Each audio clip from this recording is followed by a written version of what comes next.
Good evening, Deborah Rice with ABC News. The Prime Minister has put her own stamp on Cabinet, making major changes to Kevin Rudd's old ministerial lineup.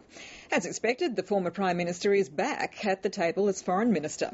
The other big winners are Penny Wong, who's taking over finance, and Greg Combet and Craig Emerson, who've been promoted into Cabinet. Julia Gillard insists her decisions were based on merit, but the four men who engineered her challenge against Kevin Rudd have all been promoted. Chief Political Correspondent Mark Simkin reports. Look who's back. Queensland's that way. That way? They don't call him Kevin 24/7 for nothing.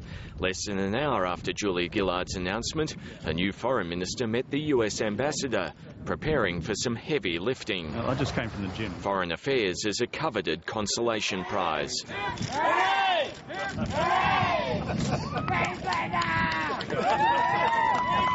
Can I say how much I appreciate the Prime Minister's invitation for me to be Foreign Minister of Australia? Serving alongside the woman who deposed him, will they be able to move forward and work together? Of course. You can never have a crack of light between a Foreign Minister and a Prime Minister. Stephen Smith's the third Defence Minister in 3 years and says he's looking forward to a parliamentary debate on Afghanistan.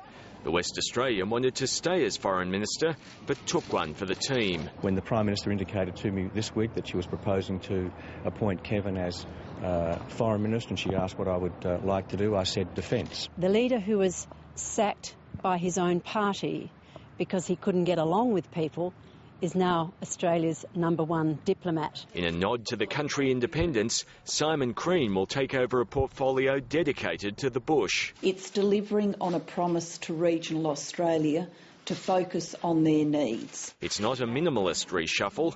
The Prime Minister's put a stamp on the government and there are surprises. The biggest wildcards are Chris Bowen travelling to immigration and Penny Wong going to finance. Greg Combet takes over her previous job, with Craig Emerson also elevated into Cabinet.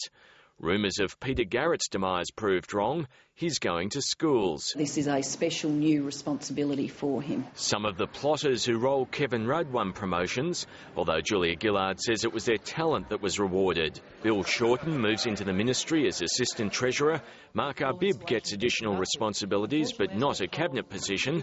Dom Farrell and David Feeney are now parliamentary secretaries. I, of course, made all of the selections here. The faceless men will be more recognisable. Mark Simkin, ABC News, Canberra. And Chief Political Correspondent Mark Simkin joins us now from Canberra. Mark, how will the relationship play out between the Prime Minister and Kevin Rudd now that he's back around that cabinet table? Well, it will be interesting. Government sources say Julia Gillard didn't have any choice, though. She had to keep Kevin Rudd happy. She didn't want any more leaks. And Foreign Affairs is the obvious job, given he's a Mandarin-speaking former diplomat. But now they do have to sit around that cabinet table together, which will be awkward. And apart from the personal tensions, there'll be policy differences. On the night he was rolled, Kevin Rudd warned Julia Gillard would lurch to the right on asylum seekers. And now he's responsible for selling her offshore processing policy to foreign governments. Now, it's interesting how the government handled the Rudd appointment. It tried to take the news out of it, tried to take the interest out of it, leaking it in advance, and then Stephen Smith held his press conference hours before Julia Gillard held hers. Still, there is a precedent for all this.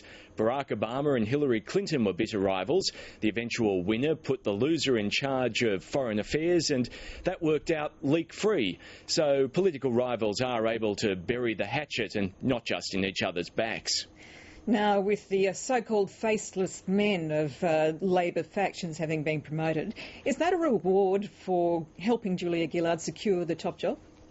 Well, it is a surprise so many of the faceless men were recognised, and certainly Bill Shorten's got a plum job. But the government says the appointments were merit-based, and it's also fair to say that someone like a Bill Shorten is very well regarded. Labor sources were talking about him being promoted well before the coup. Now, that won't stop Tony Abbott saying that the assassins have now been paid. And now that Julia Gillard's finalised her front bench, he can unveil his. And just like Julia Gillard, he's got to find a place for the leader he rolled. Chief Political Correspondent Mark Simkin, thanks for that analysis.